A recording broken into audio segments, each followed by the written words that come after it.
I put this Trinity card here today. Right? Because allegedly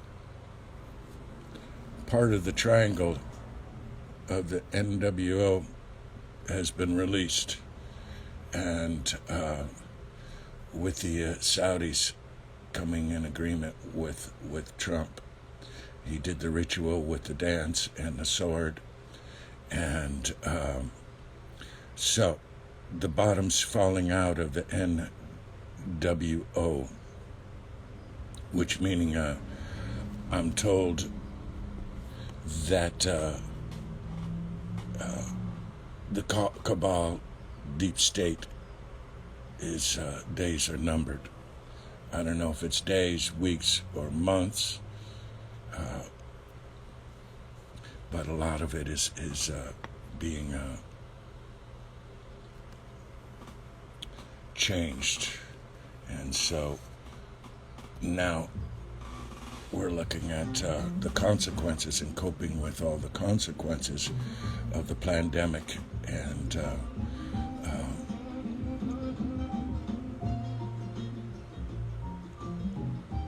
that's something, the 6 foot distancing, the masks.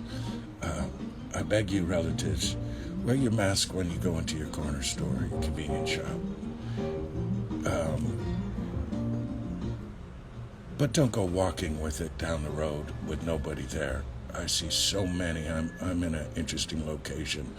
All the dog walkers pass by my home, and people are wearing their masks,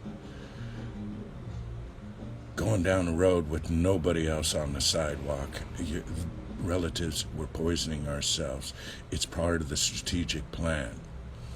We'd adhere to the guidelines because we have to, but let's provide common sense. Let's provide common sense, and put your mask on when you go out there. The consequences we're dealing with in throughout the world. We may have our complaints here, but I'm gonna air this this audio message. Yesterday I mentioned about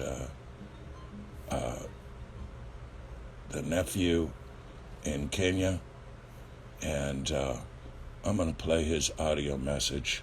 I may pause it and I'll send some pictures in, but this is an update from the nephew, Kennedy Ole Sankale, the heir of the Maasai tribe. This is your nephew Ole. I'm sending you this voice memo from the village. I am in southern Kenya, Rift Valley, in East Africa.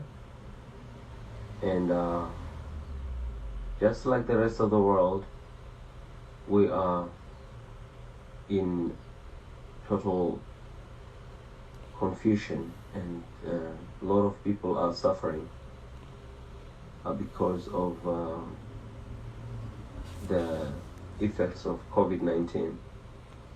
Before COVID-19 came, here in Kenya, the pastoral community already had a lot of challenges, ranging from water issues to drought to lack of plenty of food or even enough food for families. So a lot of people face this starvation, and now COVID-19 is here, and it is even more dangerous. Hunger is killing more people than COVID-19 and other illnesses. Did you hear that? Hunger is killing more people than the COVID. Nevertheless, we're still here. Most of us are still breathing. We're fighting on.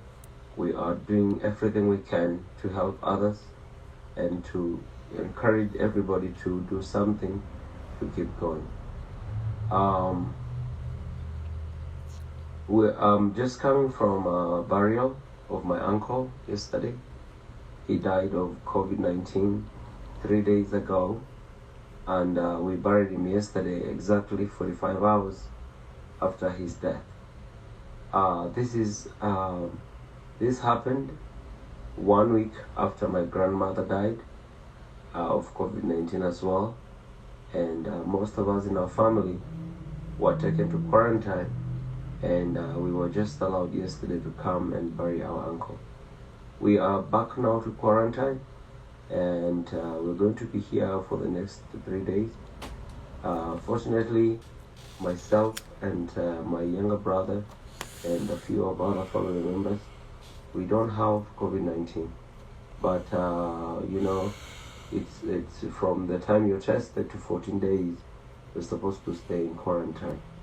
So we've already stayed here in quarantine for some time, but I hope they are going to release us in a few days. Maybe 3 to 4 days they might release us to go on. Okay, so that's the news for now. I don't want to say a lot of things, but we've been asking for people to send support or food and medical aid and just encouragement and to help others and to help people here, because a lot is going on.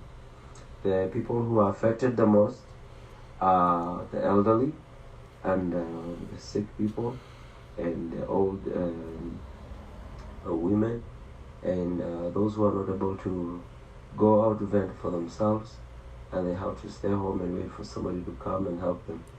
So most of these families, they just stay back at home, and we don't have the capacity to go to every home to help everybody. So a lot of people are suffering. Many deaths are not reported because then we don't have the capacity, or we don't have the resources to find out who died of what, and most of the cases we just hear that somebody died and they got buried in the next 1 hour in their own homestay. So we are not really able to keep track of everybody's ordeal, but we are trying what we can. The government doesn't have a feeding program in place, and so it's just like people are just on their own and they're just trying to do what they can. Myself and some of the leaders we have in the community, we've been trying to do what we can to help, and we will continue to do it, and until we see God is going to help. Thank you, Uncle, and say hello to everybody back there in the United States. And if anybody has something to share, please tell them that we need it. And we will continue to pray for the world, because we know that many people are suffering, and God will come through for us. Blessings, Uncle. I love you. Bye for now. Bye. Love you, Ole.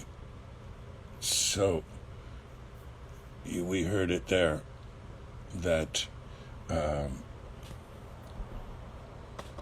in Kenya, more people are dying from starvation than the COVID.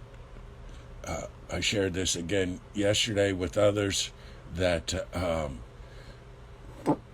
they only have the farmers markets. The government has shut them down. This is the lineage from the old crown that is bringing the laws down. And so back to tying it into Joseph Gregory Hallett, the Prince Pretender.